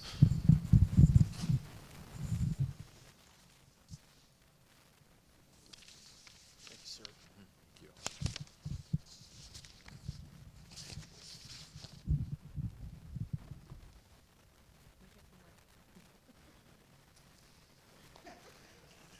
No secretary. I know. I got caught up in the same thing. I was the scribe, and now I'm the speaker. Okay, so I'm going to go really fast. So, barriers and solutions for Focus Area 1. So, one of the barriers that we had come up with was improper identification and assessments of the services needed. And one of those examples was when people are, I believe, when they're incarcerated, or when they're coming. Basically, they don't believe that it's an opioid if it's meth or if it's crack cocaine. They associate opioids with pills or fentanyl. So we just need a proper identification. So the solution was that we need accessibility to the appropriate services. The other one was lack of networking with tribes. So incarcerated individuals have support systems in place, and we need proper funding for staffing and resources. That's for individuals that are incarcerated and individuals coming out of treatment. And the need for more facilities. For Focus Area 2, Our barriers, one of the barriers is not enough law enforcement and not enough county support. We just need, and we know there's a shortfall of law enforcement officers, but we need adequate law enforcement support from the county, because we have a lot of non-native criminals coming into Indian lands and committing their crimes, and then, you know, we're stuck, we can't do anything to them. And then the county is so short-staffed that if we can't even hold a person, you know, we're doing these drug busts and getting fentanyl pills, but then we can hold them for pretty much 15 minutes and the county is an hour out and we don't even know if they're coming to pick them up. So that's a big barrier. The other one was education. We also talked about educating, providing education in the schools and more media attention, showing the impacts of drugs, just like they did with DARE, with you know, the old campaigns, but really hit those social media platforms, because that's what kids are looking at. They're not watching the regular, you know, Channel 6 news or you know, the regular news. They're on those social media platforms. The other one was need open communication between state and tribe, and the continuum of treatment and support systems with the medications. And the solution was having treatment. One of the big solutions was to be able to have treatment facilities on our reservations in our communities. So we're not having to try to bring them, you know, somewhere far away. And then that goes back to some of the comments that others had said. You know, you only have that short window. If somebody says they want to have help, you know, get help, you want to try to address that as soon as possible. And then open communication for information sharing, and then set up inmate schedule for release and individuals coming out of treatment to become more successful. Then focus area 3. One of our barriers is not enough support or structure for those addicted, and no intervention. And what we're talking about is the structure. When people are incarcerated for a long time, or even in treatment, they become accustomed to the structure of it, and they like that structure. So we want more support and more structure developed. And then our other thing was need to assess the consequences of fentanyl and use possession. We also talked about the appropriate treatment, having appropriate treatment methods for all, because it was mentioned earlier that there's different methods to treating juveniles than adults. And so juveniles get far more attention than adults, but because of how these drugs impact the brain, I mean, there's some adults that are really at that, you know, their brain is not functioning right, and they actually may be at a juvenile, age, with their brain capacity. So we'd like to give adults and juveniles same type of treatment because of how the drugs impact the brain. And then to update the laws. So one of the things that were pointed out was that, so the RCW 9A.42.100, it only applies to meth when it addresses child endangerment. So fentanyl isn't even included in that law. So updating the law and specifically putting fentanyl in there and other illicit drugs would be helpful to help our law enforcement and our agencies better help the children and help law enforcement agencies better protect the children. So we want that RCW updated. And focus area 4, to summarize it, we said, look at all of the barriers we wrote down and fix it. So we just want to address the barriers identified in these focus areas.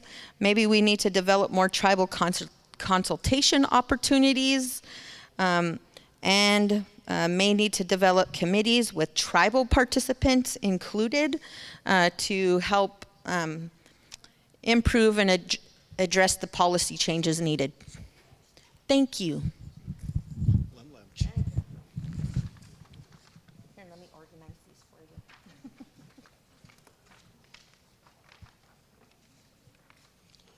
And what happens when they're about to get out of treatment and go back? Yeah. They turn into little crappers. They do. I've worked in those areas.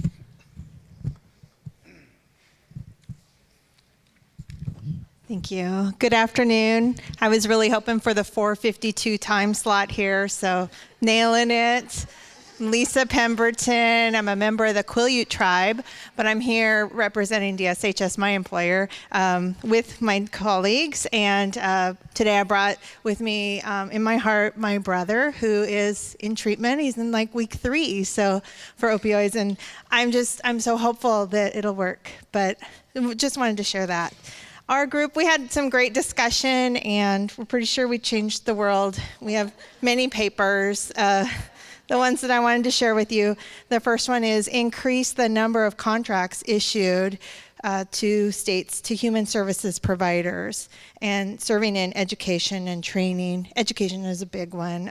Food, housing, employment, healthcare, treatment, cultural traditions. We know that's good medicine right there, cultural traditions. When we're digging our camas or when we're harvesting our cedar, that's healing to us. And so we talked a lot about the Delancey Street model, which I think is in California, right? It offers many of those things. It sounds like a fabulous program, so we put the URL on here so that it can get noted. We also talked about incentivizing mental health professionals to specialize in opioid addiction, and that we'll be able to get more treatment providers that way. And then, like another group, we said we need a massive PR campaign about this. Just like the AIDS campaign, or give a hoot, don't pollute, or whatever, that just one pill will kill, something catchy. Starting in the elementary school, exactly, when they're young. We need to bring back DARE, bring back programs that are community-based and getting families involved. And then we had pretty serious discussion on the root cause, trauma. How will we heal that? What will we do? More money for schools to teach curricula on social justice and addiction, the history of oppression in the United States, poverty, big topics. And it does come to more money. I think that ended up in area number 3 and 4, things that are beyond maybe our control here, but big ideas that we hope can light some fire. Thank you.